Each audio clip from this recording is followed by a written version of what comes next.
ನಿನಗೋಸ್ಕರ ಈ ಮಗಳು ಏನ್ ಬೇಕಾದ್ರೂ ಮಾಡ್ತಾಳೆ. ನಿನ್ ಮದ್ವೆಗೆ ಅಕ್ಕ ಭಾವ ಇಂದಿರಾ ಎಲ್ರೂ ಬರ್ಬೇಕು.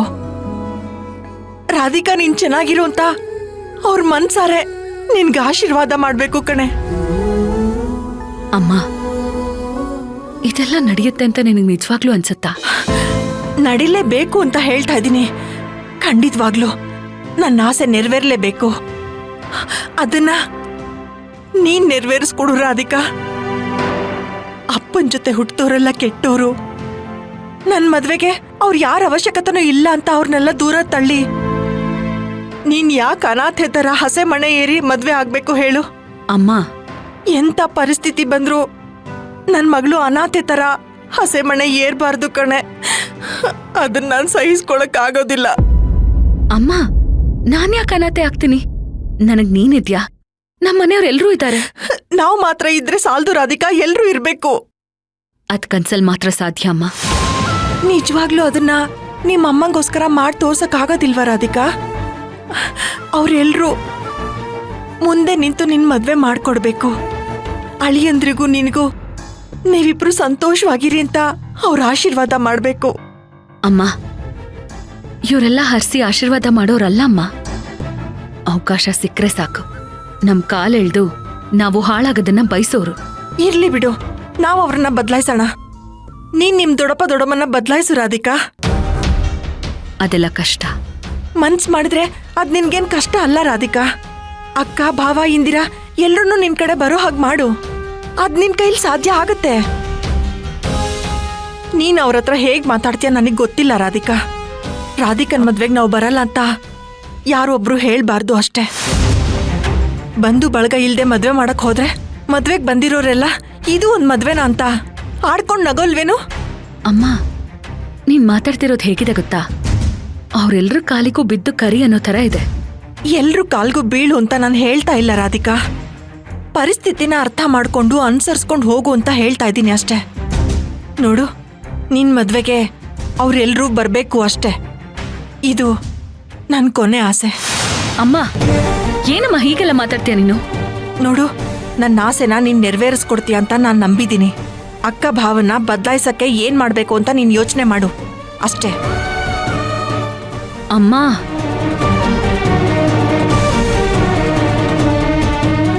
ಅಮ್ಮ, ನನ್ ಹುಟ್ಟ ಸ್ವಭಾವನೆ ಬದಲಾಯಿಸ್ಕೊಂಡ್ರೆ ಹೇಗಮ್ಮ? ನೀನ್ ಬದ್ಲಾಗದೆ ಇರೋದು ನನಗ್ ಬೇಕಾಗಿಲ್ಲ. ಆದ್ರೆ ನಿನ್ ಮದ್ವೆಗೆ ಅಕ್ಕ ಭಾವ ಇಂದಿರಾ ಪಂಕಜ ಇವ್ರೆಲ್ರೂ ಇರ್ಬೇಕು.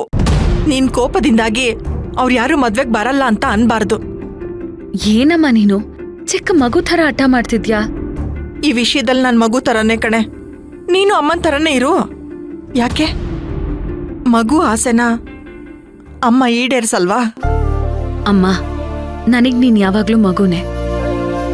ಯಾಕೆ ಇಷ್ಟೊಂದು ನೊಂದ್ಕೊಂಡಿದ್ಯಾ? ಗಂಡ ಒಬ್ಬ ಇಲ್ಲ ಅಂದ್ರೆ ಇಷ್ಟೊಂದು ಹೋರಾಟ, ಕಷ್ಟ, ಹಿಂಸೆ ಅನ್ಭವಿಸ್ಬೇಕಾ? ಹಾಗೆಲ್ಲ ಏನೂ ಇಲ್ಲ. ನಾನ್ ಹೆತ್ ಮಗಳೇ ನನ್ ಮಾತು ಕೇಳೋದಿಲ್ಲ.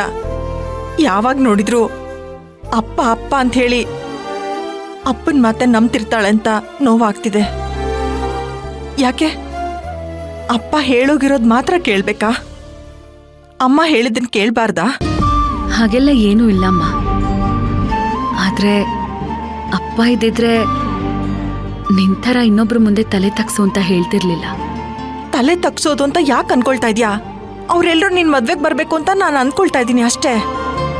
ಮೊದ್ಲಾದ್ರೆ ಇಂದಿರಾ ನಮ್ ಕಣ್ಮುಂದೆ ಇರ್ಲಿಲ್ಲ.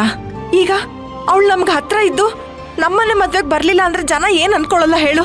ಅಮ್ಮ, ನಿನ್ನೊಂದ್ ಮಾತ್ ಕೇಳ. ನೀನಿಷ್ಟೆಲ್ಲ ಸಹನೆ ಇರೋಳು.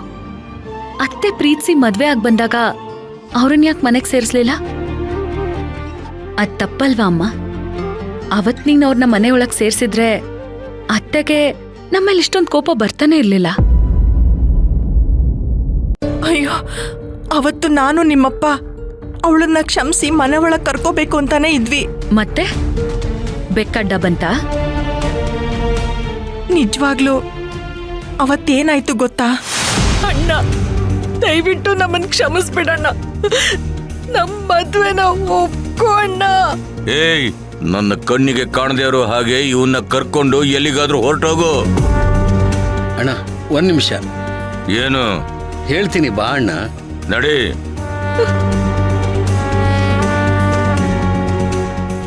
ಏನು ಅಣ್ಣ, ಇಂದಿರಾ ನಮಗೆ ಅಂತಿರೋ ಒಬ್ಳು ತಂಗಿ. ಅವಳು ಈ ರೀತಿ ಕಣ್ಣೀರ್ ಹಾಕೋದನ್ನ ನನ್ನಿಂದ ನೋಡೋಕ್ ಆಗೋಲ್ಲ ಅಣ್ಣ. ಹಾಗಾದ್ರೆ ಅವ್ರು ಮಾಡಿ ಸರಿನಾ? ತಪ್ಪು ಅಣ್ಣ. ನಾನು ಒಬ್ರನ್ನ ಇಷ್ಟಪಟ್ಟಿದ್ದೀನಿ, ನಾನು ಅವ್ರನ್ನ ಮದುವೆ ಆಗ್ತೀನಿ ಅಂತ ನಮ್ಮ ಹತ್ರ ಹೇಳ್ಬೋದಾಗಿತ್ತು. ಅದನ್ ಬಿಟ್ಟು ಈ ರೀತಿ ಹೇಳ್ದೆ ಕೇಳದೆ ಕದ್ದು ಮದುವೆ ಮಾಡ್ಕೊಂಡ್ ಬಂದಿರೋದು ಕ್ಷಮಿಸಕ್ ಆಗದೆ ಇರೋ ತಪ್ಪಣ್ಣ. ಆದ್ರೆ ಅವಳು ಅದನ್ನ ಗೊತ್ತಿದ್ ಮಾಡಿದ್ದಲ್ಲಣ್ಣ. ಪ್ರೀತಿ ಅನ್ನೋ ವಿಷಯನ ನಿಮ್ ಮುಂದೆ ಇಟ್ರೆ ನೀವು ಅದನ್ನ ಒಪ್ಕೋತಿರೋ ಇಲ್ವೋ ಅನ್ನೋ ಭಯದಿಂದ ಈ ನಿರ್ಧಾರ ಮಾಡಿದಾಳೆ ಅಷ್ಟೇ. ದೊಡ್ಡೋರಾದ ನಾವು ಅವಳು ಮಾಡಿರೋ ತಪ್ಪನ್ನ ಕ್ಷಮಿಸಿ ಅವಳು ಚೆನ್ನಾಗಿರ್ಲಿ ಅಂತ ಆಶೀರ್ವಾದ ಮಾಡೋದು ನಮ್ ಕರ್ತವ್ಯ ಅಣ್ಣ. ಏನ್ ಮಾತಾಡ್ತಾ ಇದ್ದೀರಾ ನೀವು? ಈಗ ನಾವ್ ಅವಳನ್ನ ಕ್ಷಮಿಸಿ ನಮ್ ಮನೆ ಒಳಗಡೆ ಕರ್ಕೊಂಡ್ರೆ ಊರ್ ಜನ ಎಲ್ಲ ನಮ್ ಮುಖಕ್ಕೆ ಕ್ಯಾಕರ್ಸಿ ಉಗಿತಾರೆ. ಹಾಗಂತ ಈ ಮನೆ ಮಗಳನ್ನ ಮನೆಯಿಂದ ಹೊರಗಡೆ ಹಾಕಕ್ಕಾಗತ್ತಾ ಅಕ್ಕ? ಅದ್ಕೆ ಇಂದಿರಾ ನಾನ್ ಸಾಕ್ ಬೆಳೆಸಿದ ಹುಡುಗಿ. ಅವಳು ನನ್ ಮುಂದೆ ಬಂದು ನನ್ನ ಕ್ಷಮಿಸಿ ಅಂತ ಕಣ್ಣೀರ್ ಹಾಕ್ತಾ ಇರೋದನ್ನ ನೋಡಿ ನಿಜವಾಗ್ಲೂ ನನ್ನ ಹೃದಯದಲ್ಲಿ ರಕ್ತ ಬರ್ತಾ ಇದೆ ಅಣ್ಣ. ಜೀವನ ಅನ್ನೋದು ಒಂದೇ ಸಾರಿ ಬರೋದು. ಆ ಜೀವನನ ಅವ್ರಿಗಿಷ್ಟ ಆಗೋರ್ ಜೊತೆ ಬದುಕೋದು ಒಳ್ಳೇದು. ಈಗ ನಾವು ಅವಳನ್ನ ಕ್ಷಮಿಸ್ಬಿಡೋಣ ಅಣ್ಣ. ಏನು ಮಾತಾಡ್ತಾ ಇದೀಯ ನೀನು? ನನ್ನ ಕೇಟ್ರಿಂಗ್ ನಲ್ಲಿ ಎಂಜಲಲ್ಲಿ ಎತ್ತೋನು ಈ ಮನೆ ಅಳಿ ಆಗ್ತಾನ?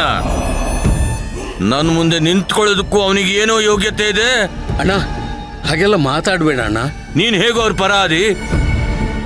ಎಷ್ಟೇ ಆಗ್ಲಿ ನೀನು ಅವನ ತರ ಎಂಜಲಲ್ಲೇ ಎತ್ತವನು ತಾನೇ? ಅದಕ್ಕೆ ನೀನು ಅವನ ಪರ ವಹಿಸ್ಕೊಂಡು ಮಾತಾಡ್ತಾ ಇದ್ದೀಯ. ಈ ಹಣ ಆಸ್ತಿ ಅಂತಸ್ತು ಇರುವ ದೊಡ್ಡ ದೊಡ್ಡ ಶ್ರೀಮಂತರು ಕೂಡ ನನ್ ಮುಂದೆ ನಿಂತ್ಕೊಂಡು ಅಣ್ಣ ನನ್ಗೊಂದು ಆರ್ಡರ್ ಮಾಡ್ಕೊಡಿ ಅಂತ ನನ್ ಮುಂದೆ ಹಲ್ಲು ಗಿಂಜಿ ಕೇಳ್ತಾರೆ. ಅಂಥ ಮರ್ಯಾದೆ ಸಂಪಾದಿಸೋಕ್ ನಾನು 10 ವರ್ಷದ ಹುಡುಗ ಇದ್ದಾಗ್ಲಿಂದ ಕಷ್ಟಪಟ್ಟಿದ್ದೀನಿ. ಅಂಥ ಗೌರವ ಘನತೆನ ಇವನ್ಯಾವನು ಬೀದಿ ಭಿಕಾರಿಗೋಸ್ಕರ ಬಿಟ್ಕೊಟ್ಬಿಡ್ಲ? ಜೀವಕ್ಕಿಂತ ಮಾನ ದೊಡ್ಡದು ಅಂತ ಬದುಕ್ತಿರೋನ್ ಕಾಣುವ ಈ ಕೇಟ್ರಿಂಗ್ ಕರಿಯಪ್ಪ ನನ್ನನ್ನ ಕ್ಷಮಿಸಿ ನನ್ನನ್ನು ಒಪ್ಕೊಳ್ಳಿ ಅಂತ ಕೇಳದೆ ಮರ್ಯಾದೆಯಿಂದ ಆಚೆ ಹೋಗ್ಬಿಡಕ್ ಹೇಳವಳಿಗೆ. ಅವಳನ್ನ ಹಾಗೆ ಹೋಗು ಅಂತ ಹೇಳೋಕ್ ಆಗೋಲ್ಲ ಅಣ್ಣ. ಹಾಗಾದ್ರೆ ನಾನೇ ಮನೆಯಿಂದ ಹೊರಗಡೆ ಹೋಗ್ಬಿಡ್ಲಾ? ಇಲ್ಲಣ್ಣ, ನಾನು ಹಾಗೆ ಹೇಳಲಿಲ್ಲ ಅಣ್ಣ. ಮತ್ತೆ ಮರ್ಯಾದೆಯಿಂದ ಅವರಿಬ್ಬರನ್ನ ಇಲ್ಲಿಂದ ತೊಲಗಕ್ಕೆ ಹೇಳು. ನಿನ್ನಿಂದ ಆಗೋದಿಲ್ಲ ಅಲ್ವಾ? ಸರಿ ಬಿಡು, ನಾನೇ ಕೆಲಸ ಮಾಡ್ತೀನಿ.